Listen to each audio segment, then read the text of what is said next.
good afternoon sa inyo lahat. At anong oras na? 5:16 na ng hapon mga kabel. Oh.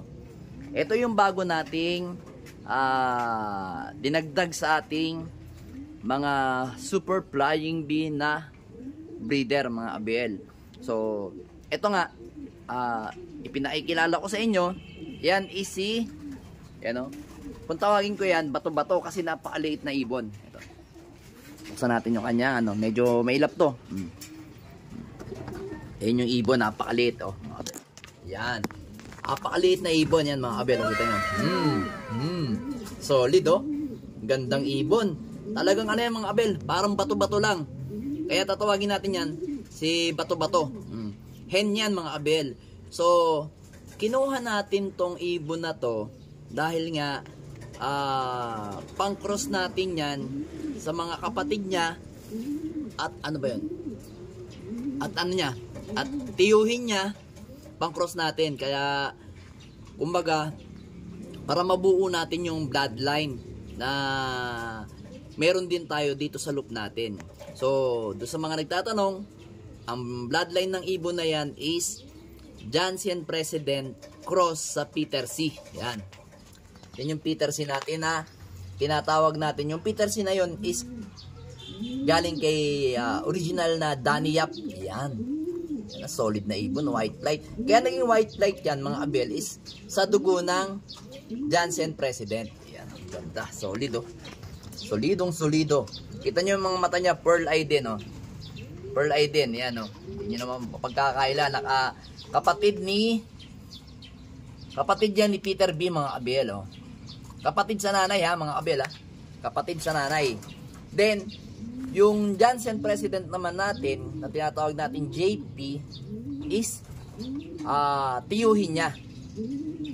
Kasi yung pinaka nanay o pinaka foundation bird na Jansen President namin is direktang anak si Jansen President natin dito na Kak. Si Jansen President na Kak is may kapatid yun dun sa tropa natin, sa kumpare natin, na ito yung anak na tatay nito. Yan. Bale, kung di ako nag-aamali, magkapatid sila sa nanay nung Jansen President nito, na pinakatatay nito. Yan. Kaya tiyuhin niya yung nandito natin na Jansen President. Tapos cousin niya naman yung Jansen President natin o si JP na may pasok na inbreed Vandenbroek. So yan, papakita ko nga sa inyo yung mga related sa bloodline na yan. Close lang muna natin ating loop. Ayan. So ito, kapatid nito sa nanay is ito. Yan.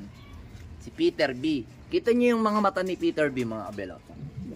So yung mata ni Peter B is pearl eye. Medyo light. Medyo may pagkapula ng konti. Pero kung mapapansin nyo ito pearl eye nito, medyo madilim. Madilim siya yung pagka-pearl eye. Magkapatid sila sa nanay, kaya pwede natin silang pagparisin. Line breeding. Line breeding. Yan yung kapatid niya sa nanay. Then, eto namang isang to, ayan, nakita nyo may kidlat may kidlat din to, pero hindi siya pearl eye. Ayan kapatid nito is yung nanay nito na si foundation bird namin na Peter B. Hindi Peter B. Peter. Eto, tsaka nito, nanay nito is kapatid niya yung tatay nito. Peter yan, malapot na Peter yan mga abel oh. Yan. Yan yung Peter natin na hen. Oh. Kita nyo, ito naman, medyo big size na hen. Yan. Talagang pang breeder type siya.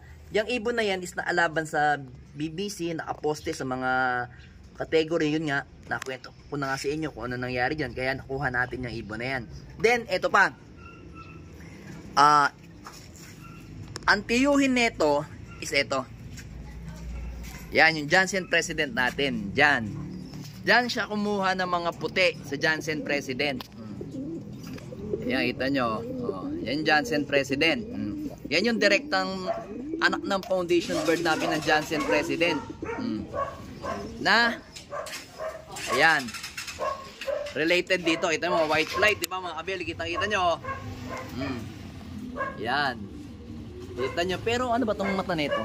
Hindi ba siya pearl eye? Kita nyo, hindi siya pearl eye. Yan, hindi siya pearl eye. Then ito, may anak to dito. Ito, yan, si JP. Ito si JP naman natin. Si JP cross sa inbreed Vandenbroek natin. Yan, yan, yan. Hindi naman siya pearl eye. Medyo kahawig siya ng inbreed Vandenbroek.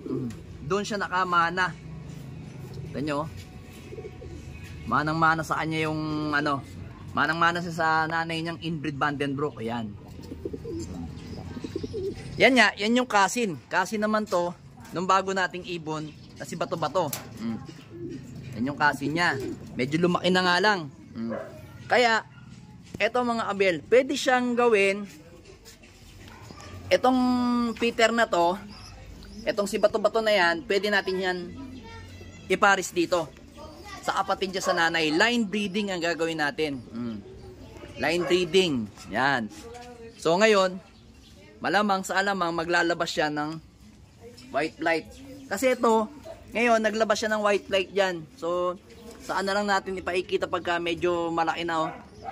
Hindi pa natin tukoy kung ano yung kulay ng anak. Kung blue bar, checkered o ano. Yan. Yan o. Akala ko nga magpupula yung anak eh. Hindi naman pala. Then, pwede rin natin tong ipares sa tito niyang si Jansen President. Ayan. Line breeding din. Magiging line breeding lang sila. Then, pwede rin natin ipares yan sa anyang kasin na inbreed Vandenbroek. Yun. Yan. Kaya yung sinasabi ko sa inyo na bloodline natin is mabubuo natin. Ayan.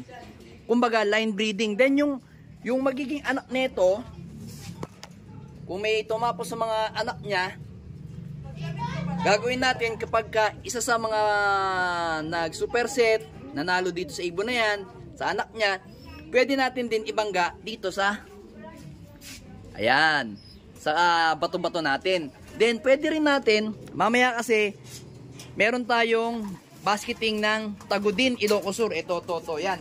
Anak yan ni Peter. Ayan, anak yan ni Peter B. Yan yung nakaposting ngayon sa TGRC.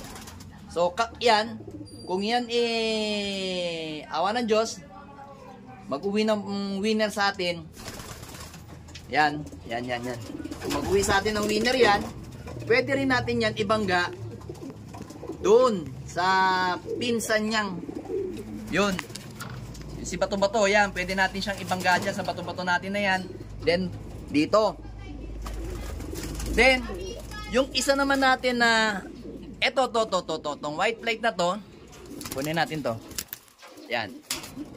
Yung white flight na yan, di ba yan, pwedeng pang stock, pwedeng pang lipad. Yan, anak din yan, na direktang anak ni Peter B. Yan, pwede natin ibalik yan doon kay Bato-Bato. Then, eto, yung first clutch naman. Ayan. In case na manalo yung mga ibon natin na yan, mga barako na yan, pwede din natin ibalik kay Bato-Bato.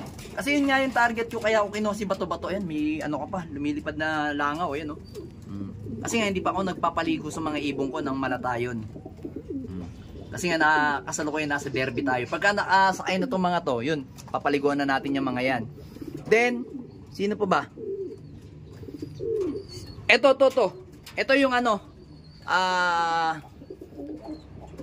Jansen President, yan, JP. Yan, si JP yan, na may pasok na dilema yan.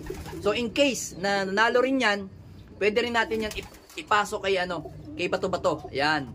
Pwede rin natin yan ipasok kay, ayun, doon sa Peter Malapot natin. Kaya halos doon iikot ng ibon natin sa fairing na yon.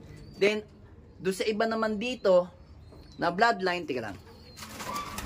Na bloodline, kagaya nito, na si Peter Maselan. Yan, si Peter Maselan. At saka yung kapatid niyang si Vicente Ngo. Yan, pwede rin natin yan ipasok dito sa mga, dito sa mga ibon natin na yan. Diyan kung planong ipasok yan. At saka doon kay Jansen President. Kaya halos iikot na lang yung bloodline natin dyan. Then, ang pinaka-importante pa dito, yung ating ayan, yung ating Lopez line na si NPL, yan. Isa yan sa malupit na bloodline natin, si NPL. Hindi pa man natin nasusubok yan, pero doon sa pinagkuhanan natin, apakalupit. APR, overall champion, yan, galing ng ibon na yan. Talagang tumatawid talaga ng sapa. Then, eto pa, si Juana. Yan yung mga Victor natin. Yan yung papasok yung mga Victor Lim natin, mga kabel, oh. Solid yan. Basta, yan mga kabel, dyan iikot yung mga bloodline natin. Abangan ninyo pag nakapagpalabas na tayo doon sa mga sinabi ko sa inyong magkakapatid sa tatay at nanay. Alright.